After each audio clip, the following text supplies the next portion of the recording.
Entonces, con el tema de hoy, el antígeno leucocitario humano, estructura y función, o complejo mayor de histocompatibilidad. Mi nombre es Luis Ortega, soy internista reumatólogo de la Unidad de Reumatología Complejo Hospitalario Universitario Ruiz y Páez, continuando con las clases de inmunología. Entonces, empezamos con nuestro tema. ¿Qué es el complejo principal de histocompatibilidad? O también llamado complejo mayor de histocompatibilidad. No son más que un conjunto de genes agrupados en un locus genético, cuyos productos proteicos son los encargados de acarrear y presentar péptidos antigénicos a los linfocitos T. En los humanos, el complejo principal de histocompatibilidad, también llamado HLA o complejo mayor de histocompatibilidad, es un conjunto de locus donde hay una región específica dentro de un cromosoma que están contenidos dentro de unos alelos, ¿verdad? Los alelos son formas evolutivas de un gen y los locus son regiones específicas dentro de este gen que se encuentran en un cromosoma. Vamos a tener que dentro de las funciones principales del complejo mayor de histocompatibilidad o complejo principal de histocompatibilidad está: estas son moléculas que determinan contra cuáles antígenos proteicos se generará una respuesta inmunitaria. Ellas van a codificar las moléculas tanto de clase 1 como de clase 2 indispensables para la presentación de péptidos antigénicos capaces de despertar una respuesta específica por los linfocitos, bien sea linfocitos T citotóxicos o linfocitos TCD4, dependiendo si presenta la clase 1 o la clase 2. En las clases donde la doctora Yurili Puente les hablaba de el link entre la inmunidad innata y la inmunidad adaptativa, hablaba de una primera señal. Bueno, esta primera señal, a través de las células presentadoras de antígenos, se da la presentación de estos antígenos precisamente por el complejo principal de histocompatibilidad, bien sea clase 1 para antígenos propios o clase 2 para antígenos extraños. Estas van a determinar la histocompatibilidad, es decir, las moléculas de histocompatibilidad halogénicas son los principales blancos moleculares de las reacciones de rechazo de órganos. Y en estos genes del complejo mayor de histocompatibilidad se codifican además una serie de moléculas inmunitarias como las de clase 3 que no tienen mucha importancia desde el punto de vista inmunológico, pero que son conocidas porque ellas actúan, su importancia va a ser en la presentación o en la producción de citoquinas y también a través del complemento. Entonces, aquí en esta imagen vamos a tener cómo se da el reconocimiento de un complejo péptido, complejo mayor de histocompatibilidad por una célula T. Aquí vamos a tener entonces, ¿verdad?, el complejo mayor de histocompatibilidad, donde este va a tener un bolsillo donde va a presentar el péptido al receptor de la célula T. Y a través de, como vemos en esta imagen, está la célula presentadora de antígeno, el complejo principal de histocompatibilidad, el péptido que está presentando, el receptor del linfocito T para que se dé la respuesta inmunitaria. Si recuerdan las clases anteriores de la doctora Yurili, esto sería la primera señal. Entonces, ¿cómo se descubrió este complejo principal de histocompatibilidad? Primero, a través del trasplante de órganos o tejidos, dependiendo de si había aceptación o rechazo en estos ratones, ¿verdad? Veíamos cómo en el complejo principal de histocompatibilidad habían ratones que se le injertaban pedazos de piel y algunos no las rechazaban y otros sí. Entonces se empezó a investigar por qué algunos ratones rechazaban esos trasplantes y otros no. En 1940, George Snell y colaboradores realizaron un estudio para analizar el rechazo a estos trasplantes de tumores entre ratones de distintas cepas y ratones de las mismas cepas. Entonces, utilizaron ratones de cepas congénicas y ratones de cepas congénicas. El complejo principal de histocompatibilidad se descubrió como un locus genético cuyos productos eran responsables del rechazo agudo de injertos tisulares que se realizaban entre cepas congénicas de ratón, es decir, que casi todos los alelos eran iguales y se demostró que el locus concreto identificado estaba relacionado con el cromosoma 17, una región específica denominada H2. Entonces, que habían genes relacionados, los cuales marcaban el complejo principal de histocompatibilidad, es decir, decidían cuáles eran compatibles con las células huéspedes y cuáles no, y las que no eran compatibles eran rechazadas. Durante más de 20 años se pensó que el único papel del complejo principal de histocompatibilidad era el rechazo a injertos. Pero los inmunólogos pensaron, si el trasplante no es un fenómeno natural, entonces, ¿para qué el organismo o el genoma se va a reservar grandes cantidades de segmentos genéticos solo para eso? Entonces, en humanos, el descubrimiento del complejo principal de histocompatibilidad se descubre a través de las reacciones o los rechazos en las transfusiones sanguíneas y los trasplantes de órganos.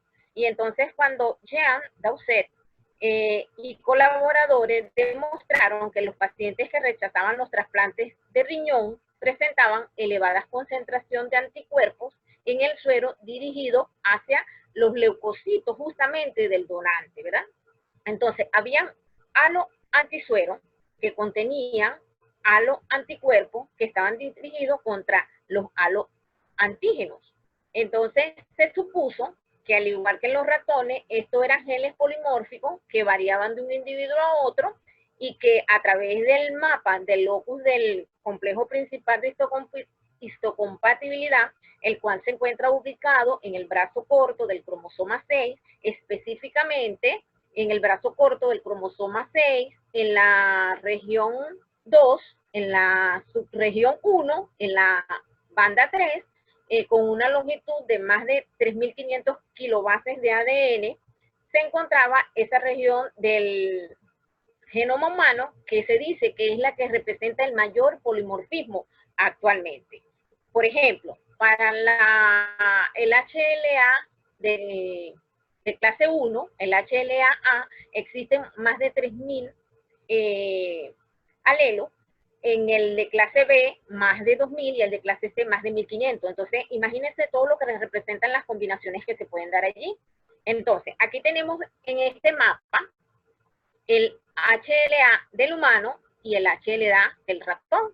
Entonces, vamos a tener que existen diferentes locus que van, por ejemplo, aquí van a presentar o a procesar diferentes péptidos o proteínas. Aquí vamos a tener que el locus de clase 1 va a expresar o va a sintetizar el HLA-A, el HLA-B y el HLA-C. En las moléculas de clase 2, entonces los locus van a expresar el HLA-DP, el HLA-DQ, el HLA-DR y otras membranas como genes del proteasoma, perdón, el HLA-DM, del cual más adelante en las láminas iremos hablando sobre qué son esas moléculas, y existen también los locus que codifican el complejo principal de histocompatibilidad de la clase 3, que se encarga de presentar proteínas tanto del complemento como el C4, el factor B y el C2, y también citoquinas como las linfotoxinas B, el factor de necrosis tumoral alfa y otras linfotoxinas. Y en el ratón existen otros tipos de moléculas. Aquí vamos a tener que esto es el cromosoma 6, ¿verdad? Este es el brazo corto del cromosoma 6. Aquí tenemos los tenómeros, aquí tenemos el centrómero. Entonces, todas estas estructuras, aquí vamos a tener brazo corto, cromosoma 6, región 1, banda 1, subbanda 3, ¿ok? Y vamos a tener cómo hacia la zona telomérica se va a expresar las proteínas que codifican para el complejo principal de histocompatibilidad de clase 1, 2 y también de clase 3, dependiendo de la región. Entonces vamos a tener que para la clase 1 va a codificar el HLA,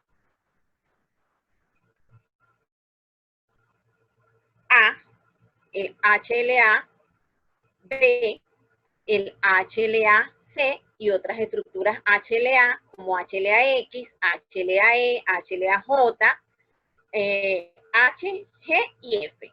Y en la de clase 2 vamos a tener entonces que van a codificar el HLA-DP, B1, B2, el HLA-DP A1, el HLA-DM, A, DMB y otras diferentes estructuras como el HLA-DR y unas subestructuras como el DRB1, B2 y así sucesivamente, y el HLA-DQ. En la clase 3, entonces, vamos a tener estructuras que, proteínas que van a codificar, entonces, proteínas para el complemento, como por ejemplo, para C2, para el factor B, para C4A, C4B y para proteínas de choque térmico. Y para linfotoxinas, como el factor de necrosis tumoral y la linfotoxina A y linfotoxina B, y para proteínas de choque térmico, o de shock térmico. Aquí tenemos una imagen donde está el corto del cromosoma 6, y aquí va a estar entonces la región 2 del brazo corto del cromosoma 6, donde te van a codificar diferentes proteínas, como la de clase 1, HLA-A, HLA-B, HLA-C, la de clase 2, HLA-DR, HLA-DQ, HLA-DP.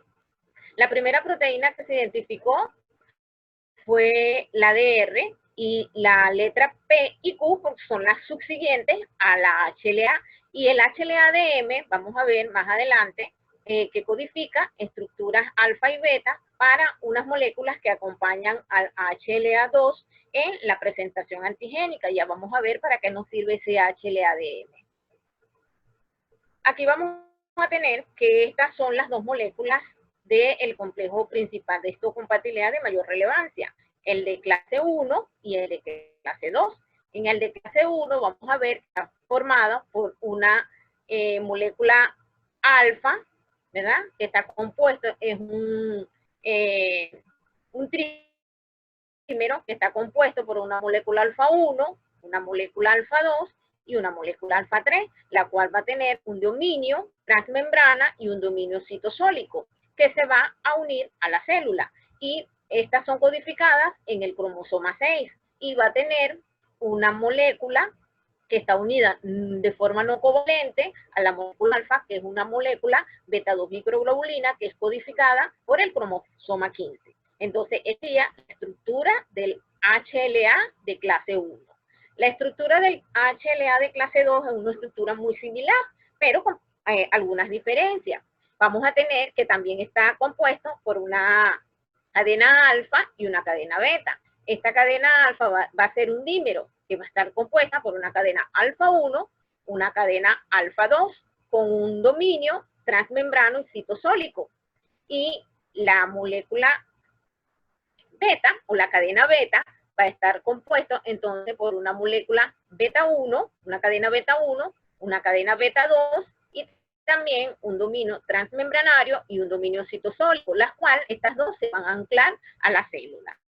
Y entre estas dos estructuras existe un sitio común o parecido, el cual estoy señalando, que es el bolsillo de unión apéptido, ¿verdad?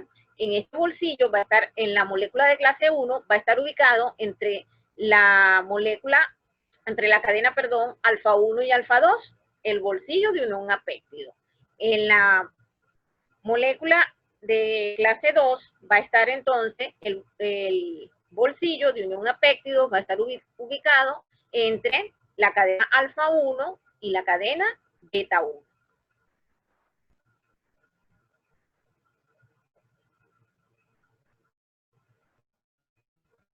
Aquí vamos a hablar del número de tipos de moléculas de histocompatibilidad que se expresan por las células. La clase 1 es en un heterocigoto puede expresar hasta 6 moléculas distintas de clase 1 por célula. En la de clase 2, un heterocigoto puede expresar hasta 24 heterodímeros de clase 2 distintas entre sí por célula. Y la duplicación de genes o de losis adicionales para la cadena beta en algunos halotipos puede aumentar el número de cadenas que se presentan. Aquí vamos a tener que en la clase 1, que se encuentra en caso todas las células nucleadas, es decir, en los eritrocitos, en las células espermáticas, en la neurona y en todas las células que contengan núcleo. El nivel más alto de expresión lo tienen los linfocitos, donde la expresión va a ser de 1 por 10 a la 5. Y estos péptidos derivados de las proteínas